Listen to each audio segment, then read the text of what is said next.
ಇಗೋ, ಲೋಕಾಂತ್ಯದವರೆಗೂ ಸದಾ ನಾನು ನಿಮ್ಮೊಡನೆ ಇರುತ್ತೇನೆ. ಮತ್ತಾಯನ ಬರೆದ ಸಂದೇಶ 28ನೇ ಅಧ್ಯಾಯ 20ನೇ ವಚನ. ಪ್ರಭು ಯೇಸುವೇ, ಈ ನಿಮ್ಮ ದಿವ್ಯ ವಾಗ್ದಾನಕ್ಕಾಗಿ ನಾವು ನಿಮಗೆ ಅಂತರಾಳದಿಂದ ಕೃತಜ್ಞತೆಯನ್ನು ಸಲ್ಲಿಸುತ್ತೇವೆ. ನೀವು ನಮ್ಮ ಜೊತೆಗಿರುವಾಗ ನಮಗೆ ಯಾವುದೇ ಕುಂದು ಕೊರತೆಗಳು ಬಾಧೆಗಳು ಸಂಭವಿಸದು.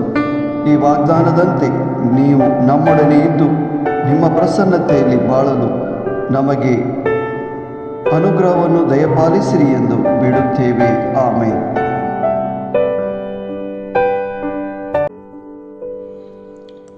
हांव सदांकाल संवसाराची अखेर पर्यान तुमचे सांगाता आसतलो.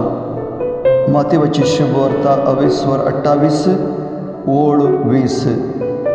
मोगळा जेजू, ह्या तुज्या विशेष भाशवणे खातीर आमी तुका काळजांतावन अर्गां दिता. तूं आमचे सांगत आसतना आमकां कांय उणें जावचें ना, भिरांत आसची ना. तुज्या वासवणे प्रमाणे तुज्या हाजीरपणांत आमी जियोवचे भाग आमकां फावो कर म्हूण आमी मागता. आमेन.